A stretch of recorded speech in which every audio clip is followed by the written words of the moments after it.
Okay, y'all ready? Yeah. Y'all ready? All right, so who's the volunteer?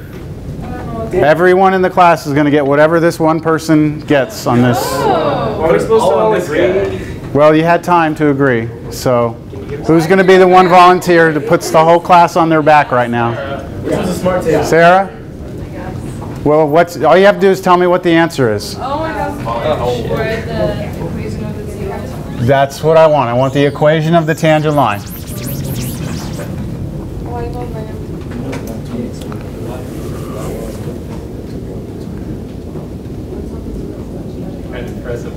Are you sure? You sure you want to go out? Yes? You're gonna do it? What is it? Y equals -2? We agree with that. I agree. I concur. How many of you agree with that? Respect that. Are you agree with it because it's Sarah, or are you agreeing with it because you agree with it because your table got it? I don't know Sarah, so. Okay. So if I open this up and I have the graph of this curve, then I should be able to go to the point 0, -2, and I should see what? Y equals -2. What the heck is y equals -2? It's just a straight line. Flat? So you're telling me the slope of the tangent line is what then? 0. That's the curve. Okay. That's the curve. And here's the point 0, -2. And the tangent line is horizontal. And it's exactly y equals -2. Good. So everyone gets 100 on that one. Good job, everyone. You will all fail. Yeah, next time we'll ask you, and it'll be over. Get the smartest person. Might as well get the dumbest person. Bounce it all out. Bring it around a little. You're terrible, man. Terrible. I tried. All right. Fun's over. That was the fun part. All right, can we just kill a few of the lights? Not everything, just enough that we can see the board.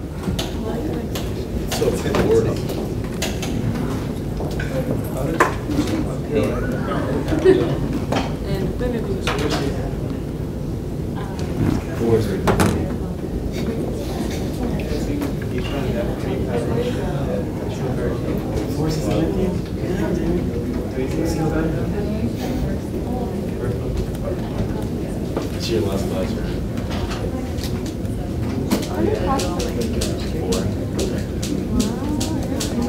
No. Last semester I took 6. I mean 6 and 5. And I was took 5 courses. Yeah, next semester we take 5 courses. All right. I can't take lights down. Y'all ready? If I get everyone's attention again, please. We have reached one of the hardest sections in the entire course, 2.7, but it's one of the most applicable parts of the class, meaning, you know, what can you actually use calculus for? So if you watched the video, good. If you didn't, I'm going to try and treat this like you didn't, okay, so that I don't blow you away with all this all of a sudden. But if you watched it, you should be in good shape. Related rates, there's a procedure that I talk about up here, which I'm not going to talk about right now. I'll get back to it. I just want to get to the first couple of things that I would expect you can do walking into this class today, which would be, let's say that we have a circle, okay? Let's say we have a circle. Then, if the radius of the circle is 3 feet, then what is the circle's area? I'd expect you to know that today. So if I give you that the radius of a circle is 3 feet, then can you tell me the area? Well, the area is what? Pi r squared. Now, you either knew that formula or you didn't. But if you didn't know it, you should know where to go get that formula, all right? Where to find it. So the area of this circle with radius 3 feet is what? 9 times pi, right? 9 pi. And I'll just leave it like that. 9 pi. And the units would be feet squared, and that would tell you that's an area. Okay? By the way, this is not going to appear on the video. That's all I have on the video right now, right? Just so you know. Second question. If the diameter of a circle is 2.5 feet, what's the area? If the diameter is 2.5 feet, what's the area? So diameter is 2.5 feet. Can you find the area? Well, the area of a circle is what? We just said? Pi r squared. And I know the diameter. So the only way you're going to be able to figure out the area, right, is if I can figure out the radius. But what's the relationship between the diameter and the radius? The diameter is always twice the radius, isn't it? Or you could say that the radius is what? Half of the diameter, either way. So what I'm going to do is I'm going to go to my area equation and I'm going to change it. Instead of saying area is pi r squared, I'm going to say area is pi, now what's radius? In terms of diameter, it's half the diameter, isn't it? So I can put 1/2 diameter squared. So what I've done is I've taken an equation that I know, pi r squared, and I've converted it into a new equation that has the two variables a and d instead of a and r, right? And now I just plug in 2.5 into this, take half of 2.5, square it, and that would be my area, right? Do you all follow that? Okay, the third one. If the diameter of a circle is 1 foot, what's its circumference? If the diameter of a circle is 1 foot, what is its circumference? So you have to know what the formula for the circumference of a circle is. What's the circumference of a circle? That's the distance around it, right? 2 pi r. But there's another formula. What is twice the radius? What is 2 times r? The diameter, isn't it? So there's another equation for circumference that just says instead of 2 pi r, it's just pi d. So if a circle has a circumference of 1 foot, what is its circumference? A diameter of 1 foot, what's its circumference? Pi. So the circle is just pi. The circumference, the distance around the circle would be pi, if the diameter is 1. If the circumference of a circle is 100 inches, what's its area? Okay, now look at this one. This one's tricky. If the circumference of a circle is 100 inches, what's the area? I think this one is worth me doing on the board.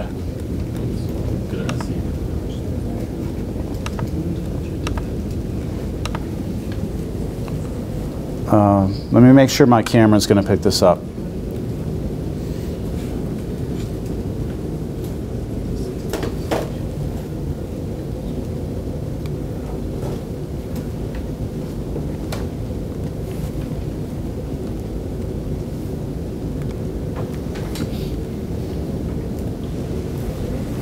Sorry, I just want to make sure this gets on camera. Okay, if the circumference was what? 100 inches, what's the area? So if the circumference of a circle is 100 inches, what's the area? Well, Anyone have any suggestions? solve for, like, make the circumference equation and solve for d. Okay. Like, 100 equals pi d and then divided by pi. Okay, I think I'm with you. What is the formula that we know for area of a circle? What is it? Pi r squared, right? The area of a circle, as far as we know, is pi r squared. We don't have r, do we? We have circumference. So right now I need to find a connection between the circumference of something and the radius. The circumference and the radius of a circle. So now using the formula for circumference. Circumference is what? 2 pi r or pi d, right? But I don't want to use d because I have r in the problem, right? R is in here. So if I take this and solve this for r, right, won't I get an equation for r that has c in it? Dividing both sides by 2 pi? This is my radius, right? And now take that radius and plug it in right here, and that's a new formula for area that involves circumference instead of radius. So I have area is pi times whatever the radius is, which is circumference over 2 pi squared. Do y'all see that? And now you'd actually have to plug in 100 for circumference. 100 divided by 2 pi, take that, whatever, square it, multiply times pi, that's your area. That make sense? Yes? Or no? All right. What was the next one?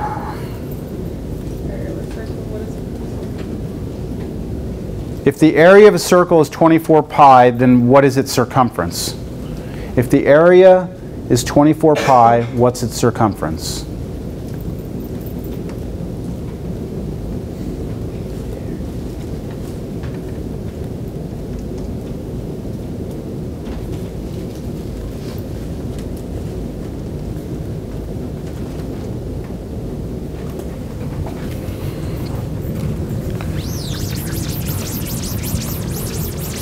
So the area of a circle is 24 pi. What is the circumference? So you need to figure out if you can come up with a way of writing circumference, which we know is what, 2 pi r? But we need it to be in terms of what? Area, right? We need the circumference to be in terms of area, not radius. So can you think of a way to connect radius and area together? Well, area is what? Pi r squared, isn't it? Can you solve that for r?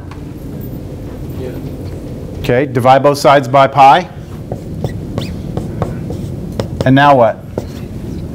Take the square root. So you get that r is equal to what? Square root of a over pi, isn't it? So now come back over to this equation for circumference. Circumference is equal to 2 pi times radius, but what's radius in terms of area? Square root of a over pi. Now if I plug in 24 pi, right, in for area, 24 pi divided by pi, take square root times 2 pi, that's my circumference. So the moral of the story here is this.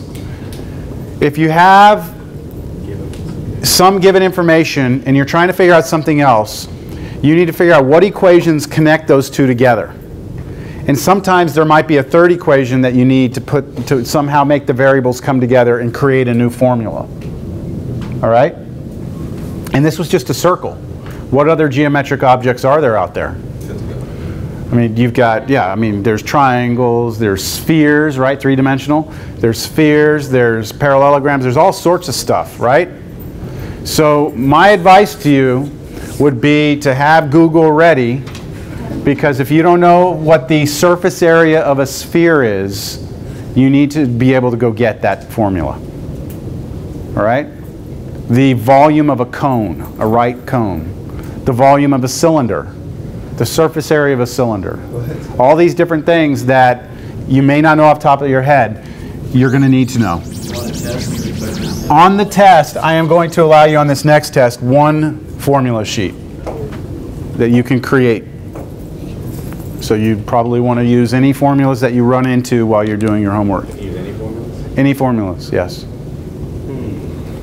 Are there be like numbers in them, sir? Or it be like letters in place of numbers? Formulas. You just can't have problems worked out. Yeah. Okay, now back to what I was saying here. This is the stuff a calculus student would be expected to be able to do already, is to take some given information and connect it to something else and come up with some new formula or something like that. That's expected. Even though you probably have never done that in your life, but it's an expected skill at this point. Because there's really not a whole lot of stuff happening there. You've got a circle. It's got a certain area, whatever it is. Boom, it's just sitting there, okay? Just freaking a circle sitting there. There's nothing happening, nothing interesting at all. What we are going to study is what's happening when you have things that are changing. Okay, this title of this section is Related Rates. What we're doing is we're trying to find relationships between the way one thing changing affects something else changing. It's like I can start with this first example here. We have an expanding circle. So for those of you who haven't watched the video, you'll be able to watch this at home if you'd like. So the idea here is that I'm going to have a circle. Damn it. Yeah.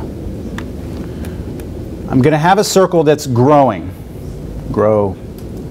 There's my circle. This circle is growing, right? And what's happening is that its radius is growing at a constant rate. So just watch, if you measure from the center to the edge, that's the radius, right?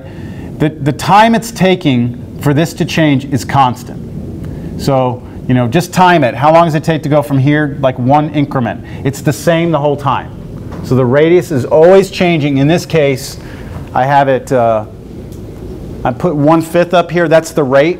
That's 1/5 of a foot per second or something like that. So it takes 5 seconds to go 1 foot. This is 1 foot, right? This is counted 2, 4, 6. So here's 1 foot. Get ready to count. How long does it take to go from 4 to 5? Ready? It should take 1, 2, 3, 4, 5. I mean, I'm counting in my head here, right? But it's about 5 seconds to get there, okay? Now, what's going to happen if I increase the rate? Well, play. So now it should take half a second to go 1/2. So it should take 2 seconds to go 1 foot. So instead, again, here's 4 to 5, right? Let's see how long it takes. It should take 2 seconds. So let's see, ready? 1, 2. Again, I'm counting, right? And then if I increase it, this is 1 foot per second, so it's even faster, right? Even faster. What I want you to understand, though, is the radius is the thing that's changing at a constant rate. The question here has nothing to really do with the radius. The question is, what about the area of this? How is the area changing? Right? How does the area change as it grows? So what I have right here, where's my little pointer? I have the radius here and I have the area here. So what I'll do is I'm going to pause this. I'm going to unclick this play animation. Ooh. There we go. Okay, so here's what we have. I know this seems a little complicated right now, but right now I don't have a circle at all, right? There's no circle. If I make a circle with radius 1, there it is, right? There's my circle with radius 1. What's the area of a circle with radius 1? Pi r squared, but radius is 1, so pi times 1. So just pi. Okay, these three numbers give you, first number is the radius. So when the radius is 0, right? When the radius is 0, I have no area, right? The last number, don't worry about that yet. Now, when my circle has radius 1, what's the area? We just said pi, which is about 3.14. So how much did it change by? When it went from 0 radius to 1, how much did the area change by? 3.14, because it went from nothing to pi, didn't it? And then now, when I go and I increase it by 1 more foot, the radius only changed by 1, didn't it? It went from 1 to 2. But look at how much the area changed by. How much did it change by? 9.43, right? So the area got a lot bigger, a lot faster, didn't it? If I step one more time and I go 3 feet, look at how much the area jumped from 12.57 up to 28.27. So it changed by 15 in that second jump.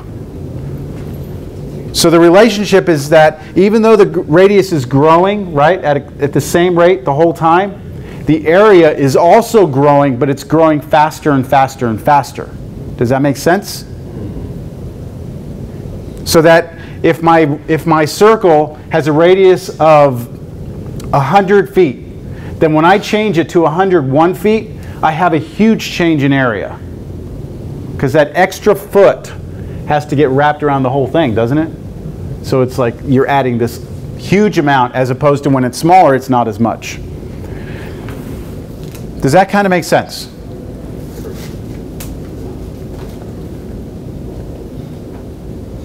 Here's the problem. Ready? This is our first related rate problem. If the radius of a circle is increasing at a constant rate of 0.5 feet per second, how fast is its area increasing when its radius is 4 feet? So take a second to copy that down, because I'm going to take this all off the board. We're going to turn the lights back on, and turn the projector off, and we're going to work through this problem.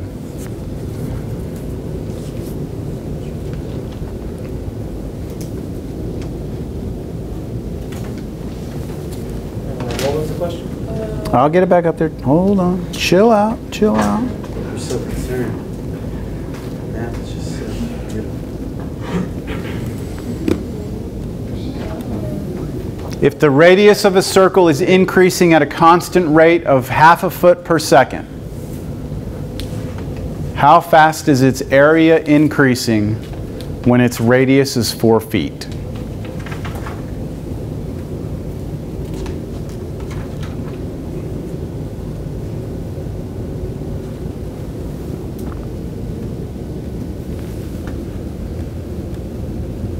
Y'all have that yet?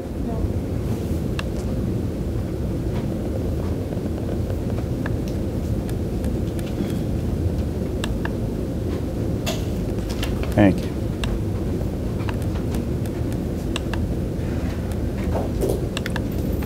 So this is the exact scenario we're looking at, just so you understand what we're trying to ask. This is a circle whose radius is increasing at half a foot per second. This is it right here, all right? If you time it, that's what's happening. Now, we want to know how fast the area is increasing, because the area is increasing, isn't it? But I want to know how fast the area is increasing right there, right at that instant. Do you see what I'm saying? Right when the radius is 4, exactly at that moment in time. Man, that's going to be loud in the video. At exactly that moment in time, how fast is it increasing? I'm going to warn them not to wear earbuds. Well, maybe it'll wake you up when you watch it. Okay, so do you understand what is being asked? I mean, if I just say, hey, look, everyone, the radius of a circle is 4. What's its area? Pi r squared, right? That's not calculus. Calculus is, it's changing, it's moving, things are happening here. And I want to know exactly at this moment in time, right then, exactly then, how fast is the area increasing? Now, we'll see that there's different applications to this, I mean, later on, but anything that you can think of that's moving and you want to know at an instant how fast it's moving, this would apply. The first thing just came to my mind. You have a flood, you have a dam, you have a lake, and the water's coming up, right? The lake has a different shape to it. So maybe in the beginning it fills up fast, but then the lake spreads out, so it's slower, kind of like a funnel in a cup, right? If you start pouring something into a funnel, initially it's real fast, and then it starts to slow down because the funnel goes out. If you're trying to measure how fast the water's coming up, you could figure out in an instant in time how fast it's rising. And that might be useful if you want to know how long the people downstream have before it comes over the edge, right? You know, I mean, get them out of there, but how long do you have? Like, realistically, do you tell them if it's going to happen in 1 minute? Do you tell them, or you just say, well, it's like I just tell them while we're running. Tell them to make peace. anything that happens that where something's moving, you want to know about instance in time, this is going to work. Okay, now let's get to the problem. Now, there were a set of steps, and I know some of you actually take notes and write down the notes for this. The set of steps I'm going to walk through here. So if you haven't watched this and you haven't taken notes, I suggest you do that. Okay, the procedure. The first thing that you're supposed to do with this is draw a picture. Okay? And I'm going to draw a picture of the instant in time at the exact moment in question. What do we have? Circle. A circle. What is its radius at the exact moment in question? The radius is what? 4 feet. That's the situation exactly at the moment in time, right? The next thing you're supposed to do, step 2, is draw a picture of the scenario for a general situation. In other words, don't fix this in time anymore. Don't fix your radius at 4. Just draw me a general picture of a growing circle. And what you'd have is something like this. What's changing, though, is the radius, isn't it? When you have a circle that's growing, the radius changes, the area changes, right? But that's no longer fixed. The radius is allowed to be different things. So we call this the general picture. This is the picture for the exact moment in time. The next thing we'll do is we will assign variables, rates, and constants. Write down what it is that you're given and write down what it is that you want to find. This is a vital step. Okay, what is it that is given to me? I'm given a rate, right? A rate is a derivative. A rate is a what? A derivative, okay? A rate is a speed. Speed comes from the first derivative, right? So, velocity, I should say. So, we're given a rate. What is the rate that we are given? 0.5. What is it the rate of, though? Feet per second, but of what, though? How fast what's growing? What part of the circle? The radius, right? We are given the rate at which the radius is changing, aren't we? In the problem, it says that. So how do I say that 0.05 is 0.5 feet per second is the rate at which the radius is changing with respect to what? With respect to time, right? Look at this right here. Feet per second. Fraction, right? Feet per second. I want you to look at this as a d something over d something. D what? The rate at which what is changing? We already said this. The radius is changing with respect to time. Right? With respect to time. Feet per second. Second, time. Feet is a measurement of the radius. Do you see how the units here connect to the R and the T here? Do y'all see that? Sure? That is given to us. That is the rate of change of the radius with respect to time. What else is given to us? The radius, right? We are given the radius for the instant in time that they want us to actually take that snapshot and go, hey, right there, right? We're given that radius. So the R is given to us to be, what, 4 feet? But I want you to keep a note that this is the instant in question, right? That's at the moment that we're supposed to be looking, right? That says instant in question. What is it that we want? What is it that we want? How fast? How fast the what? The area is increasing. How fast, isn't that a measurement of speed again? So they want us to find the derivative of something, right? They want us to find the derivative of what? The area. With respect to what? Time. How fast again? See, we want to know how fast the area is changing with respect to time. Come on, do you see this or not? I mean, it's crucial stuff here. We are told how fast the radius is changing with respect to time. We are told to look at a specific moment in time, and we're asked to find how fast the area is changing with respect to time, how the instantaneous rate of change of the area at that moment. No questions? Is there anything else that we've left out? Let's just act like we think that's enough right now, okay? Let's just say, okay, we've written down the variables and the things that we want, the things that we're given, and everything else. The next step, and this is so crucial, find an equation, any equation that you can find, all right, which somehow relates what you are given to what you want. So when I say that, what you are given to what you want, what I mean by that is the variable here, r, you need to connect it somehow to the variable you want over here, a. You need to connect the radius to the area. Well, do we have an equation that relates area and radius? Yes, of course we do. So write it down. What is it? Area equals pi r squared. Right? Okay, that's it. Write down the equation. Now, use implicit differentiation to differentiate this equation with respect to time. With respect to time. Not with respect to r, not with respect to a, with respect to time. So this is what we were doing at the end of last class. What is the derivative of a with respect to time? dA dt. Not a prime, dA dt. And when you write dA dt, you should get excited. Because what is it that you want to find? dA dt. So it better appear over here somewhere, right? All right. Now over here you have pi, which is a constant, right? So I'm just going to put pi here.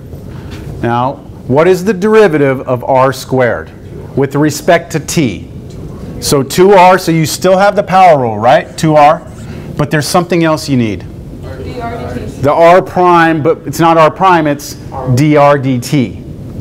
So instead of r prime, dr dt. And why should you be happy about that? Because we have that one too. You have that also, right? That's what you... And what about r? Yep. You actually have that here too. Don't you? Now, at this point after the differentiation, any question on the differentiation? Last step. Plug in the constants of the remaining equation from 5, what the hell? For the exact moment in question. So basically plug everything in. Okay? So let's plug everything in. dA dt is what I wanted to know. It should be equal to pi times 2 times what? Radius, which is, careful, radius is 4 times dr dt, which is 0.5. I'm going to put these in parentheses. 2 times, pi times 2 times 4 times 0.5. Whatever that is. 4 pi? Is that 4 pi?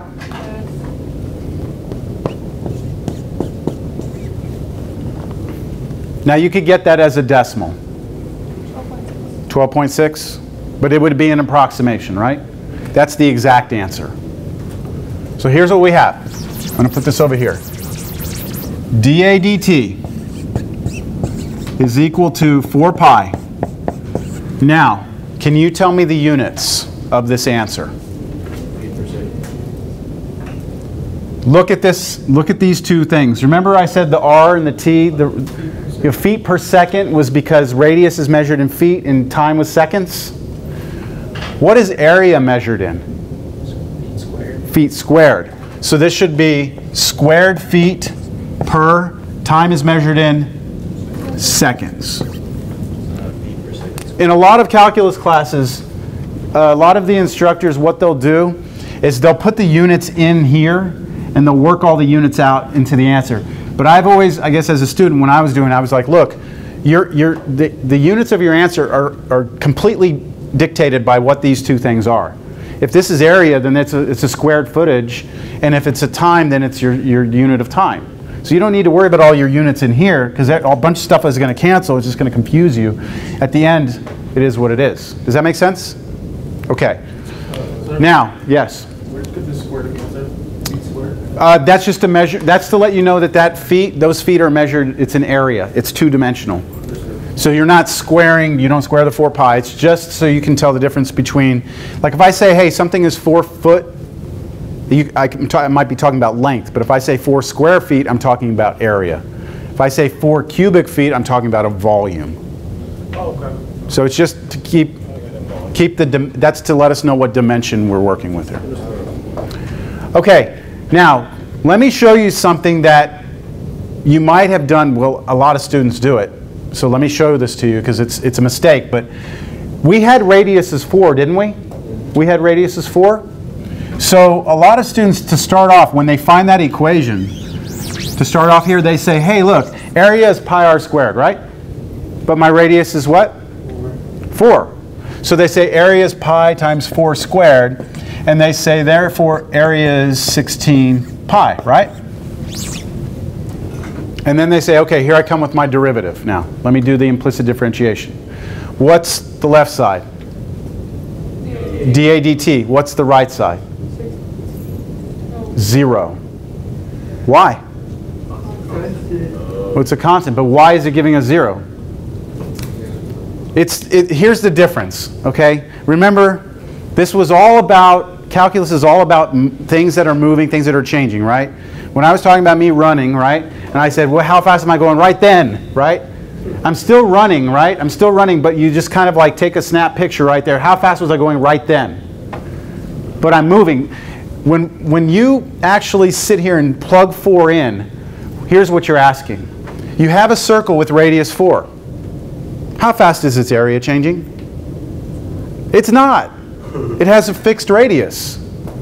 By leaving it as r, and before you do the derivative, you're allowing yourself to measure how fast it's changing, because by treating it like a variable, it can change. As soon as you treat it like a constant, there's no change.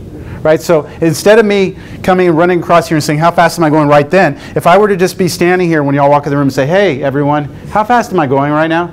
You see, I'm already stopped. I don't have a change in anything. I'm stuck.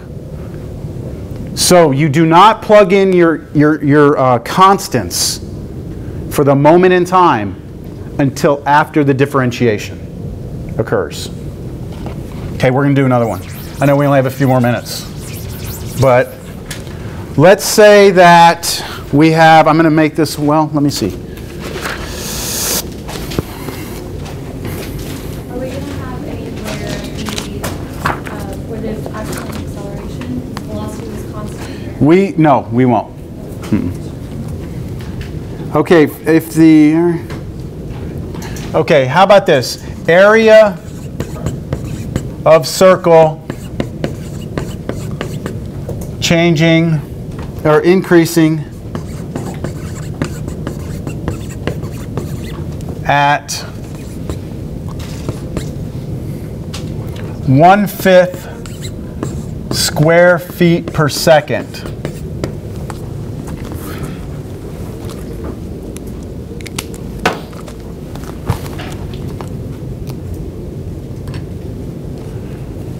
How fast is circumference changing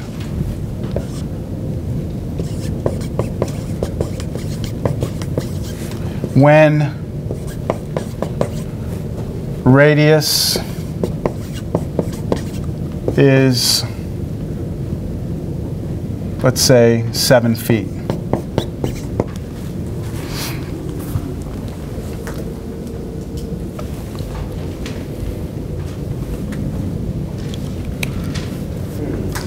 So this is very different than the last problem. In the last problem, what was changing at a constant rate? The radius, right? In this problem, I've changed it.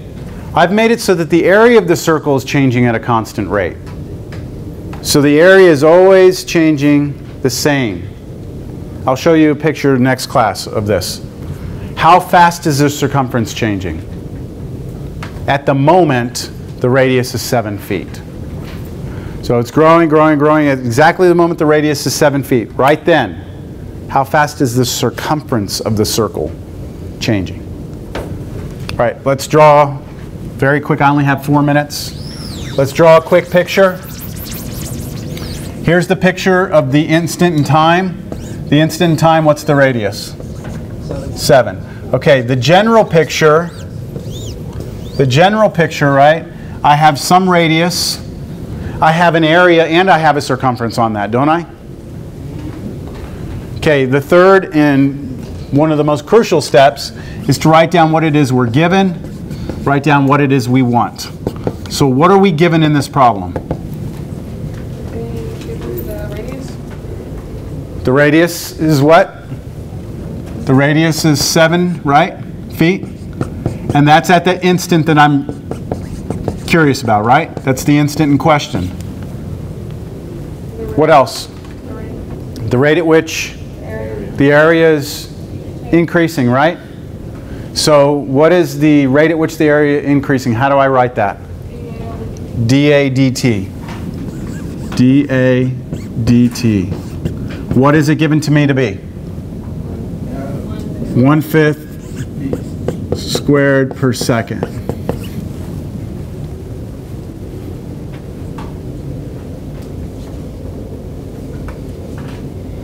Anything else? What is it that I want to figure out? The change in the rate at which the circumference is changing, right? So that's d what? dc dt. In most of these related rate problems, most of them, we're going to have d something dt, d something dt, because a lot of them, time is the thing that's changing in the background all the time. Some of them you may not, but that's pretty much what we're going to see from the beginning on through most of next class, which we'll be doing all this next class too, because these problems are pretty trivial still. All right, what do I need now? I need an equation that relates what two variables together? Area and circumference. Who happens to know an equation that relates area and circumference together? A equals, what was it? 2 pi square root of area over pi. Where the hell did you get that from? Good job. No, we did that just a little while ago, didn't we? Oh, wait, hold on. Hold on. Is that right? Oh, it's C. Oh, okay. Hold on. So do we have one for area? Sorry. Yeah, we do. What is it? Pi. That relates C and area together, right? Area equals pi, parentheses, C over 2 pi squared. Now, do you all agree with that one?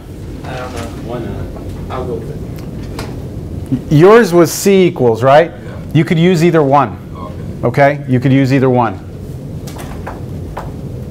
In fact, yours would probably have worked a little better because we would have had C here and then we would have done dc dt, but the differentiation would have been harder on yours.